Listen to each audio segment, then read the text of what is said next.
एक गांव में गौतम बुद्ध का बहुत बड़ा आश्रम था। वहां पर एक प्रसिद्ध बौद्ध गुरु रहते थे। वहां पर उनका एक शिष्य बहुत बोलता था।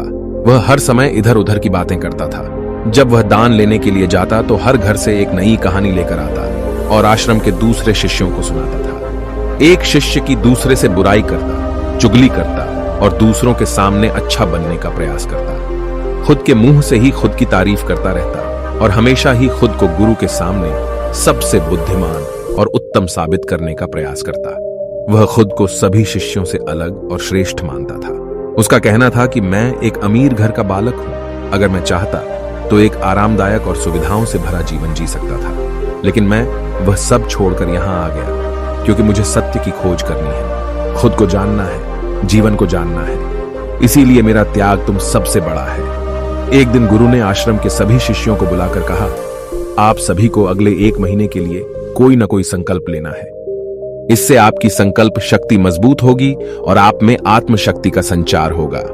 आप सभी अपने सामर्थ्य के अनुसार कोई भी संकल्प ले सकते हैं और यदि 1 महीने से पूर्व आप में से जिसका भी संकल्प टूट जाएगा तो वह अपनी पुरानी दिनचर्या में वापस आ जाएंगे। सभी शिष्यों ने अपनी शक्ति के अनुसार छोटे बड़े संकल्प लिए और गुरु को अपने अपने संकल्प के बारे में बताकर वहां से चले गए। लेकिन वह शिष्य जो खुद को सबसे अलग और बड़ा दिखाना चाहता था, वह सीधे गुरु की कुटिया में पहुंच गया और बोला, मैं कोई छोटा मोटा संकल्प नहीं लेना चाहता, बल्कि खुद की ही जैसे एक बड़ा और महान संकल्प लेना चाहता हूं। कृपया आप ही बताएं क्या संकल्प लेना चाहिए। उसकी यह बात सुनकर गुरु मुस्कुराए और बोले, क्या तुम मेरे द्वारा दिए गए संकल्प को पूरा कर पाओगे? क्या तुम्हारे लिए उसे पूरा करना संभव होगा? शायद नहीं। वह तुम्हारे लिए संभव नहीं है, तुम उसे पूरा नहीं कर पाओगे। इसीलिए तुम खुद ही कोई संकल्प ढूंढो। शिष्य ने कहा, नहीं गुरुदेव, आप जो भी संकल्प मुझे देंगे मैं जरूर उसे पूरा करूंगा। गुरु ने कहा, ठीक है, तो तुम अगले 1 महीने तक चुप रहो, मुंह से एक शब्द भी नहीं निकालोगे। यही तुम्हारा संकल्प है। शिष्य ने कहा, गुरुदेव, यह भी कोई संकल्प है? यह तो बहुत ही आसान है। 1 महीने तक चुप ही रहना है। आप कोई बड़ा संकल्प दीजिए जो मेरी योग्यता के लायक हो, जिसे पूरा करने में मुझे समस्या हो। गुरु ने कहा, पहले तुम इस संकल्प को तो पूरा करके दिखाओ। शिष्य ने गुरु की बात मान ली और वह उसी समय चुप हो गया और पलटकर कुटिया से बाहर चला गया। उसे चुप रहना बहुत आसान लग रहा था। उसने एक दिन तो जैसे तैसे चुप रहकर काट लिया, लेकिन दूसरे दिन से उसके मन में ना बोलने का बोझ बढ़ने लगा। तीसरे दिन उसे भारीपन महसूस होने लगा और चौथे दिन उसके अंदर एक अजीब सी बेचैनी होने लगी, क्योंकि आसपास आश्रम के सभी शिष्य एक दूसरे से बातें कर रहे थे। वह भी अपना पक्ष उनके सामने रखना चाहता था, उनकी बोलती बंद कर देना चाहता था, लेकिन उसका संकल्प उसके आड़े आ रहा था। इसीलिए वह पूरे दिन सिर्फ मुंह और आंखें बनाता रहता। इसी तरीके से कुछ दिन और बीते और वह शिष्य बीमार पड़ गया। उसका सिर फटा जा रहा था। उसका खाने पीने तक का मन नहीं कर रहा था। वह सिर्फ बोलना चाहता था। वह गुरु के पास गया और उनके सामने बैठकर लिखकर उन्हें बताया, गुरुदेव, मैं बोलना चाहता हूं। बिना बोले मुझे सांस नहीं आ रही। मेरा दम घुटता जा रहा है। मैं अंदर ही अंदर पागल हुआ जा रहा हूं। मैं क्या करूं? संकल्प तोड़ दूं क्या? यह पढ़कर गुरु मुस्कुराए और बोले, संकल्प तो तोड़ने के लिए ही होते हैं, लेकिन जो अपने संकल्प को पूरा कर लेता है वही अपनी आंतरिक शक्ति को बढ़ाता है, और जो अपनी आंतरिक शक्ति को बढ़ा लेता है वह समाज और जागृति की राह पर आगे बढ़ जाता है। संकल्प का लेना भी तुम्हारे हाथ में था और इसे तोड़ना भी तुम्हारे ही हाथ में है। तुम्हारे बहुत से भाई अपने संकल्प को तोड़कर अपनी पुरानी दिनचर्या पर वापस आ चुके हैं। अगर तुमसे नहीं हो पा रहा तो तुम भी संकल्प तोड़कर अपनी पुरानी दिनचर्या पर वापस जा सकते हो। लेकिन याद रहे, अगर आज तुम इस छोटे से संकल्प को नहीं संभाल पा रहे तो तुम अपनी बाकी की पूरी जिंदगी को कैसे संभाल सकोगे? बाकी फैसला पूरी तरह से तुम्हारे हाथों में है। गुरु की यह बात उस शिष्य के दिल में चोट कर गई। वह बिना कुछ बोले वहां से वापस चला गया और खुद को अपनी कुटिया में बंद कर लिया। वह केवल अपने जरूरी कामों के लिए ही कुटिया से बाहर निकलता, बाकी सारे समय कुटिया के अंदर ही बैठा रहता। 15 दिन बीत चुके थे और आश्रम के लगभग सभी शिष्यों का संकल्प अब तक टूट चुका था, लेकिन उसका संकल्प अभी भी जारी था। संकल्प लेने के बाद से अब तक उसने एक शब्द भी नहीं बोला था। सारा आश्रम हैरान था कि इतना बोलने वाला इंसान चुप कैसे हो गया। 15 दिन बीतने के बाद वह दोबारा अपने गुरु के पास गया और लिखकर बताया है, गुरुदेव, मैं बाहर से तो चुप हूं, लेकिन मेरे भीतर बहुत सी आवाजें हैं, बहुत सी चीख पुकार और शिकायतें हैं। मैं अंदर ही अंदर बात करता रहता हूं। मेरा मन तरह तरह के प्रश्न पूछता रहता है। मैं बाहर से जितना मौन हूं, भीतर से उतने ही शोर शराबे से भरा हुआ हूं। क्या इस तरह से मेरा संकल्प अभी भी जारी है? गुरु ने कहा, हां, तुम्हारा संकल्प अभी भी जारी है, लेकिन जब तक लोगों की यह आवाजें तुम्हारे कानों में पड़ती रहेंगी, तुम्हारा मन बोलता रहेगा, क्योंकि इसे तो आदत है बोलने की। तुम भले ही बाहर से चुप रहो, लेकिन तुम अंदर ही अंदर बोलते रहोगे। तुम्हें इन बातों से, इन आवाजों से दूर जाना पड़ेगा। शिष्य गुरु को प्रणाम कर वहां से चला जाता है और सुबह होते ही अपनी कुटिया छोड़कर जंगल की तरफ चला जाता है। कई दिन बीत जाते हैं, संकल्प का समय भी पूरा हो जाता है, लेकिन शिष्य लौटकर नहीं आया। आश्रम में सभी को डर था कि कहीं जंगली जानवर ने उसे खा ना लिया हो। इस बीच उसे ढूंढने की बहुत कोशिश की गई, लेकिन वह कहीं नहीं मिला। सभी गुरु भाइयों ने मान लिया था कि जंगली जानवरों ने उसे अपना शिकार बना लिया है, लेकिन गुरु को ऐसा नहीं लगता था। एक दिन आश्रम का एक अन्य शिष्य गुरु के पास आया और बोला, गुरुदेव, हमारे उस अधिक बोलने वाले भाई के साथ क्या हुआ होगा? क्या जानवर ने उसे मार दिया होगा? गुरु ने कहा, हो सकता है कि जानवरों ने उसे अपना शिकार बना लिया हो, लेकिन उसके न लौटने की एक दूसरी वजह भी हो सकती है। शायद उसे वह मिल गया है जिसके लिए वह गया था। फिर शिष्य ने पूछा, गुरुदेव, क्या ज्यादा बोलना इतना हानिकारक होता है?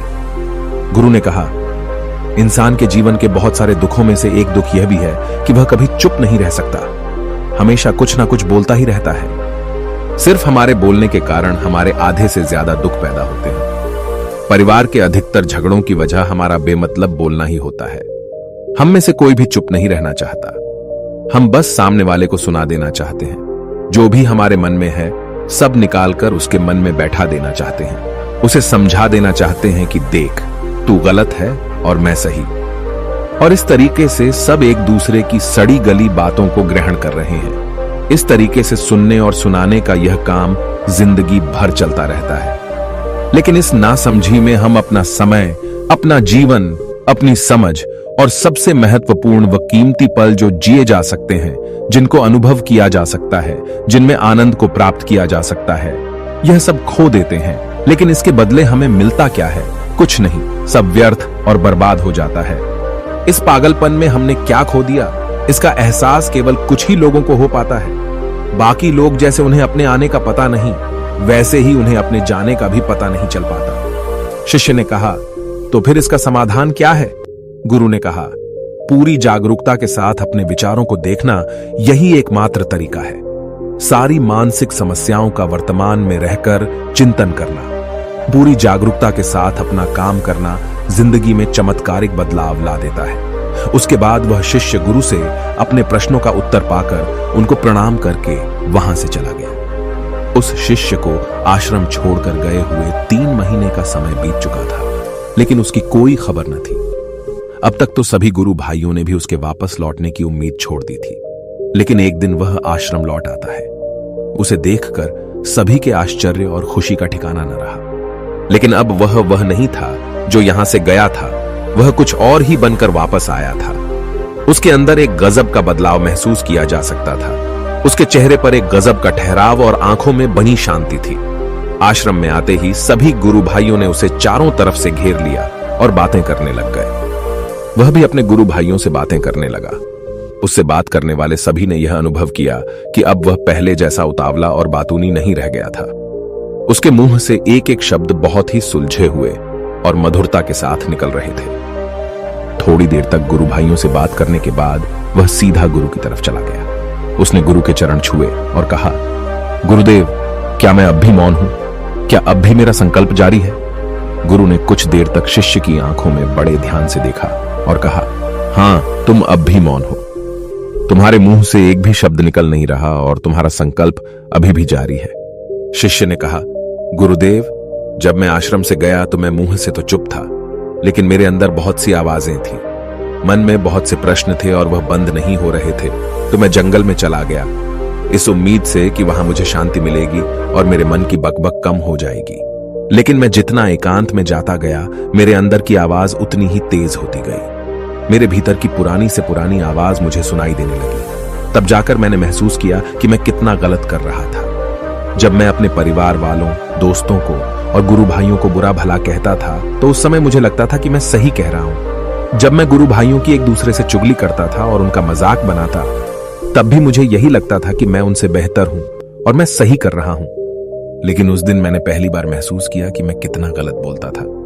काफी दिनों तक ये आवाजें, ये शिकायतें मेरे अंदर चलती रहीं, लेकिन धीरे धीरे करके एक दिन ये सारी आवाजें मेरे अंदर से समाप्त हो गई। अब मैं भीतर से भी मौन हो गया। उस घने जंगल में बाहर से कोई बोलने वाला था नहीं और भीतर कोई आवाज बची ही नहीं थी, और मैं उस दिन पहली बार मौन का सही अर्थ समझा। मेरे चारों तरफ बहुत शांति थी। हालांकि अभी भी कुछ आवाजें आ रही थीं जो पहले भी आती थीं, लेकिन मैं उन्हें सुन नहीं पाता था।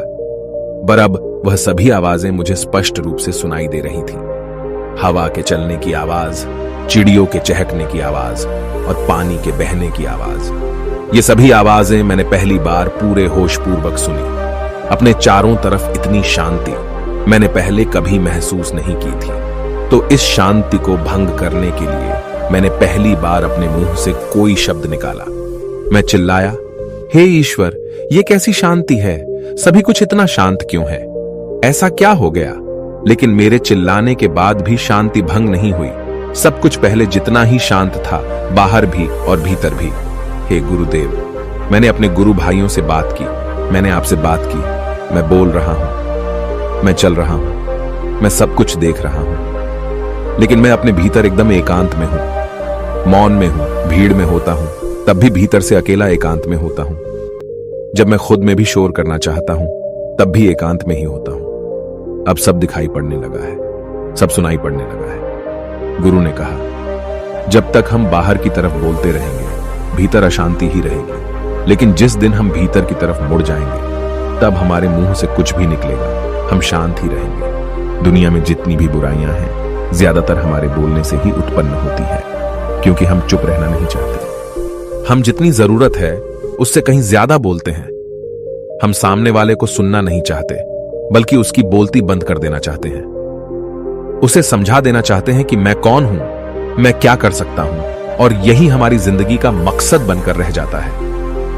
हमारी सारी ऊर्जा व्यर्थ के बोलने में बर्बाद होती रहती है। ऐसे ही समाज में लोगों का जीवन दुखों से भर जाता है, जो हमेशा एक दूसरे को सुनाने में लगे रहते हैं। कभी एक दूसरे को सुनना नहीं चाहते, समझना नहीं चाहते, और चुप रहना तो उन्होंने कभी सीखा ही नहीं, क्योंकि चुप रहना उन्हें छोटा महसूस करवाता है।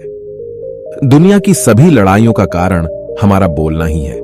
इसलिए हमें सिर्फ उतना ही बोलना चाहिए जितना जरूरी हो, क्योंकि व्यर्थ का बोलना ऊर्जा को नष्ट करना है, और यह बोलना ही हमें कभी अपने भीतर की ओर लौटने नहीं देता, क्योंकि यह हमें बाहर की ओर खींचकर रखता है, और बाहर है ही क्या इस संसार के अलावा। लेकिन अगर अपने भीतर के संसार की ओर मोड़ना है तो इस मुंह को बंद ही रखना चाहिए। इसीलिए जितने भी बुद्ध हुए, आत्मज्ञानी हुए, वह सभी एकांत की ओर भागे, ताकि उन्हें ज्यादा न बोलना पड़े, ज्यादा सुनना न पड़े। वह एकांत में रहे और शांत रहे, इसीलिए आसानी से भीतर की यात्रा कर पाए। लेकिन अगर कोई चाहे तो इस संसार में रहकर भी एकांत में रह सकता है, शांत रह सकता है, लेकिन इसके लिए उन्हें अपनी ऊर्जा बचानी होगी, जिसे वह अब तक अपने व्यर्थ के शब्दों में बर्बाद कर रहे थे। दोस्तों, इस कहानी की सीख यही है कि व्यर्थ का बोलना ऊर्जा को नष्ट करना है। ज्यादा और व्यर्थ बोलना ही हमें अपने भीतर की ओर लौटने नहीं देता, क्योंकि यह हमें बाहर की ओर झुकाए रखता है, और जिन्हें भीतर की यात्रा करनी है उन्हें अपने मुंह को बंद ही रखना चाहिए।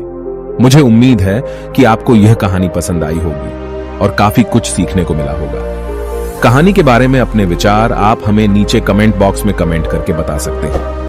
जाने से पहले वीडियो को लाइक करें और चैनल को सब्सक्राइब जरूर करें। नमो बुद्धाय।